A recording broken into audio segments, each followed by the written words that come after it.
we just got to see the super hype Season 3 trailer for the finals at the Summer Game Fest, but a lot of questions were raised that sadly went unanswered. So I figured we're gonna go through everything that you need to know about the new season so you can know exactly what to expect once it rolls around by next week. We're just gonna follow along the trailer and I will expand as we go deeper. And I just want to say that leading into the trailer, apparently Nexon and Embark pulled out all the stops just to get this to us. According to Esquire, running a trailer during the Summer Game Fest will cost $250,000 for 1 minute, $350 for 1.5, $450 for 2 minutes, and $550,000 for 2.5 minutes, which is so much money for such a short period of time. So for anyone complaining about the marketing of the game, just remember that they paid at least $250,000, not counting man hours and whatever, just to get this 1 minute trailer out for us and the rest of the gaming community and hype up the new season, and there's still more to come. Also, I want to mention that the first initial shot of the dudes coming out of the door immediately reminded me of Rainbow Six Siege or Counter-Strike,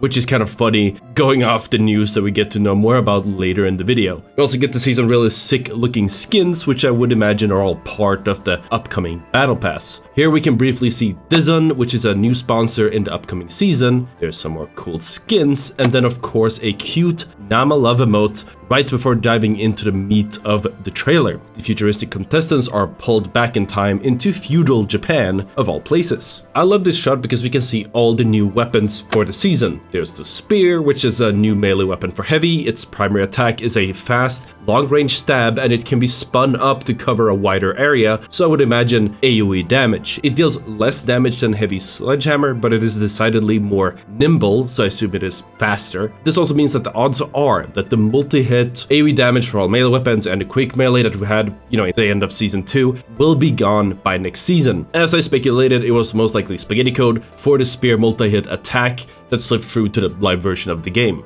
There is the sword, and as far as we know, there's nothing new there. Potentially there's a nerf to emote cancelling, but we won't know until we see the patch notes. And then in the middle we have dual katanas, which is the new melee weapon for mediums. Its primary attack is a fast, multi-strike combo with wide reach and forward momentum. It can also charge a lunge attack and deflect incoming bullets in a defensive stance, much like Genji. After that we have the recurve bow, which is a new weapon for light. It's a high skill, medium to long range bow that shoots arrows in a curved arc, meaning that it shoots as a projectile, like the KS-23, with its range and damage, and I assume also the curve increasing and changing the farther back or the longer the bowstring has been drawn. And finally, on the right, we have the heavy with the bamboo sledgehammer skin, and Embark really thought that they were slick by sneaking it in there, but we all know. And obviously these details and more are all available through the Season 3 announcement on Steam, but let's just move on because there's so much more to go through. Oh, sorry, I almost forgot. I really wanted to mention the SR-84 here. As you can tell, it looks a bit different, with what I think is a new scope, and for some reason it has a bipod. This is the only gun in the trailer that has a change to its model, which makes me believe it's more than just a skin. The fact that it's so clearly visible in the shot, it's almost like they went out of their way to have it be visible. There's a lot of negative space and whatever. It leads me to believe this might be a hint for an upcoming change to the sniper, but it can obviously be nothing as well. I just wanted to bring it up because this shot really stuck out to me. Also, I can't shake that the skin looks like the iBot from Fallout. Here we get to see the new map, Kyoto 1568. Here are 3 variants visible in the trailer, courtesy of AndXXD on Reddit. The map is described as featuring a network of interwoven 16th century temples, gardens, and dense bamboo forests, in addition to the modern urban arenas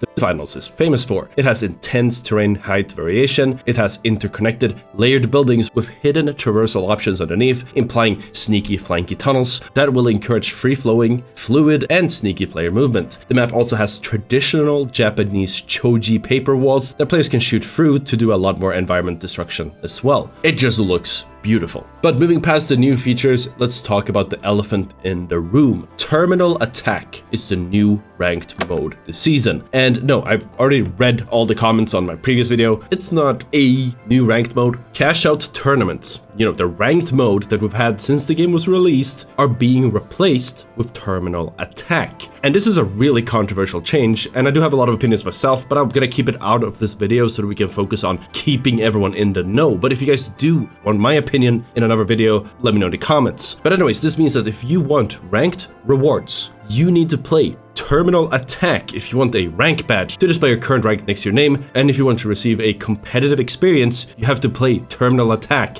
If you queue for ranked, you will play Terminal Attack, and I have to drill this in because people, for some reason, still don't get it. Cash out tournaments are no longer the ranked mode. We will talk about cash out tournaments later in the video, but there's still a lot to unwrap about Terminal Attack and what this really means. I was already aware of the change when the trailer dropped, but I couldn't provide any source around the time. Now, thankfully, Ottr has been going crazy, just being an absolute saint on the Discord, trying to appease the hordes and hordes of upset finals players, because there's a lot of really pissed off people that do not like this change. Thankfully, Embark being on the back foot is uncomfortable for them, but it gives us a lot to go off to give you guys the full picture of a ranked in the next season. First and foremost, in addition to us finally getting that much awaited Ruby rank, there's tons of changes to how ranked will work. According to Ottr, it will now feature transparent rating instead of the hidden ranked rating or arrow system that we've had during season 2, and you can see how your rank changes at the end of each game. Whether you go up or down will also be based on your performance in that game. This is also probably easier to pull off because Terminal Attack is just a team versus team experience instead of 4 teams in the same lobby and 12 in the same server. In addition to that, thanks to a team versus team format, we can expect a more competitive experience with more balanced ranked games in the future as well. That being said, Terminal Attack in its current state is not that good. Definitely not competitively viable. And in my opinion, it's barely enjoyable. I mean, I literally only played the bare minimum that I needed for the challenge after it was released, and then I just never touched it again. But Ottr also shares that there will be changes to the core game mode as well. He is boasting rebalancing cooldowns, as well as changing the ammo count of some gadgets, and most importantly, something that was a huge pain point to be considered even part competitive is that you now need to interact with the terminal in order to start a decryption, instead of just slapping it in there with a free pointer. We don't really know the details of this, but I'm immediately imagining planting a bomb in Counter-Strike or the spike in Valorant. You have to actually stand still and plant it. There are even more changes to Terminal Attack, but that's all that we know at the moment. As for new gadgets and specializations, we're told that all builds are getting new weapons and gear, but as for specifics, what we currently know is that Light gets the Thermal Bore. It's a long-range, high cooldown tactical breaching gadget that's best used to breach walls, buildings, and other obstacles from a distance. It can open up pathways and sidelines for you and your team. This, to me, sounds like a long-range option for the breach charge, which could be matched with the recurve bow. Heavy gets the winch claw, which is straight out of Mortal Kombat. Heavies can make their enemies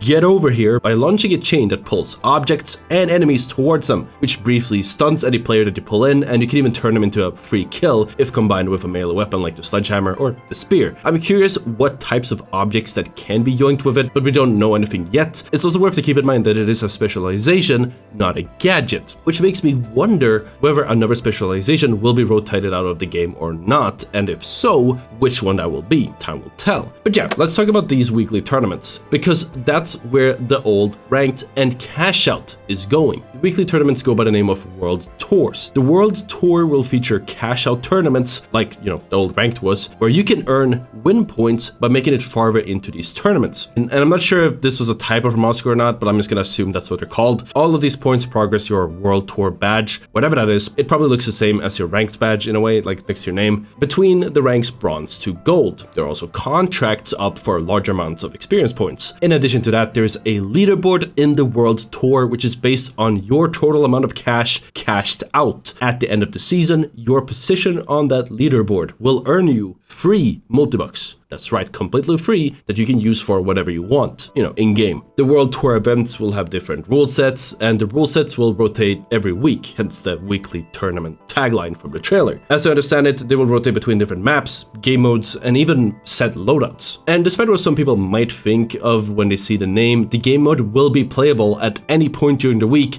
It's available 24/7. And then the trailer ends with the tagline, "Can you reach the finals?" Which is a bit weird if Terminal Attack is the main mode, because I guess whatever mode is the ranked mode is considered the main mode. But hey, the terminals just does not sound as catchy as the finals, I guess. Anyways, I'm gonna make sure to keep covering the new season and a lot more, so make sure that you guys subscribe and stay tuned for the early access preview event that we will be streaming live on my channel on twitch.tv/Ottr, and of course here on YouTube on the 11th of June, 9 AM PDT or 18 CEST. Thank you so much for watching, and I'll see you all next time. Peace out.